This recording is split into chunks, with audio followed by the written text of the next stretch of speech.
So today I'm going to talk to you about my transition basically from atheist, agnostic to pagan. Because I think that that's going to be the easiest way to explain sort of where I went. So the biggest question for me that got me thinking about, well, maybe there is a God and all that stuff, is this question: where does this similar morality come from? And by that I mean, we can all make civilizations that are similar to each other, having similar laws and things like that. There's not a whole lot of civilization that you find where it's different. So where do these similar morals come from? Where do these similar things come from? And I've heard several different answers. One is basically the atheist answer, right? That we just know it. It's just part of who we are as an animal and all this stuff. That doesn't really make sense to me, because that's basically saying that this is instinct, and at the same time, we're always told that we need to overcome our instincts and control ourselves in the same sort of circle of people. So I'm never really convinced of that answer. I don't see it as just an instinct because, again, an instinct is something also that you just do. We don't just do good things. We naturally do evil things. So it just sort of didn't make sense. The other thing I've heard is that this is just, millennia of evolution, and this is how we've come to understand that we can all work together. And so my question to that is always, well, why did we evolve that way instead of a different way? What was it that, made us say, okay, we're going to evolve so that we can all get together and be sort of like this corporate group instead of factioning off like animals do. Animals don't all get together. They don't have all the same morality, if you will. And atheism has evolution as it's set up, so that means they believe we're just basically animals, we're just the higher form of an animal, and all this other stuff. So it didn't really make sense to me. None of that answered the question. So then I began to think, okay, so there must be something outside of us that says this is good. Because, what brings us back to, because there's got to be something that brings us back to it. There's got to be something that says, okay, no, this is always right. You can't have fluid morality. It doesn't work. You destroy everything with a fluid morality. And we all don't really believe in fluid morality. We all believe in this certain set of beliefs. So where does this certain set of beliefs start or come from? Why do we have these certain set of beliefs inside of us? So that was the biggest question for me. Morality, where does it come from? Why is it here? And atheism cannot answer that as far as I'm concerned. So I became agnostic. And agnostic just means you have a question. Well, maybe there is, maybe there isn't. I don't know. So I didn't at that time, after I stopped being after I stopped being an atheist, know for sure if there was a God. But I started looking then at religions and everything. I said, well, if there is a God, then it would make sense that it would be a natural one, that it would, how do I put this?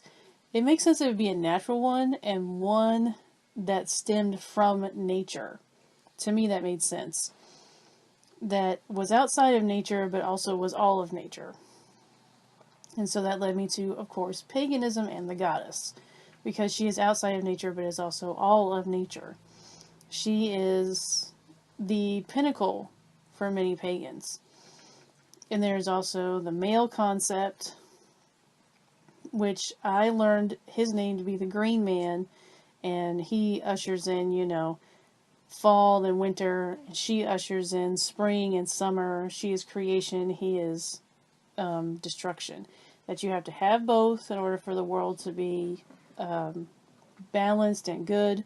So I saw these things in this religion and said, yes, this is what I see. Nature has a harshness, but it also has a tenderness and motherhood and all these things, right?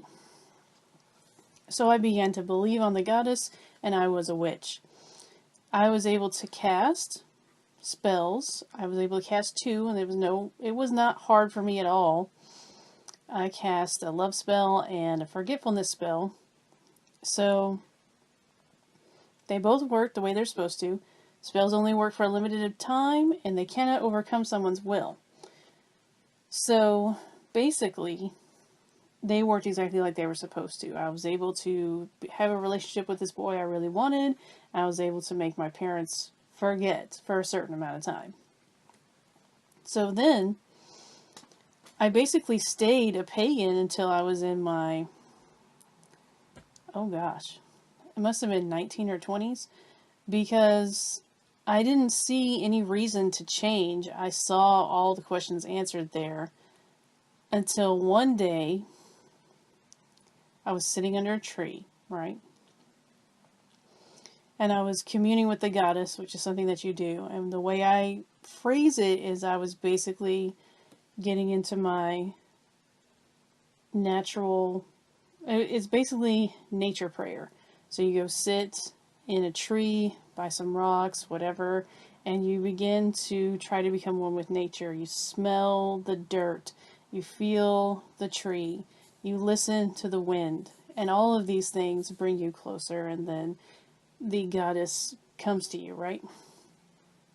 So this entity that I'm calling the goddess did come to me to commune with me, and in this sense, I was asking about a choice I should make, and I wanted some guidance, because this is the creator of everything.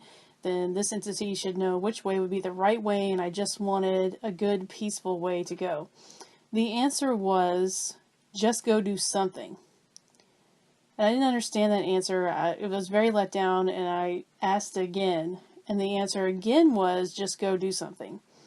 And I'm thinking to myself, this is very disappointing, and I cut off the communication and walked away. Excuse me.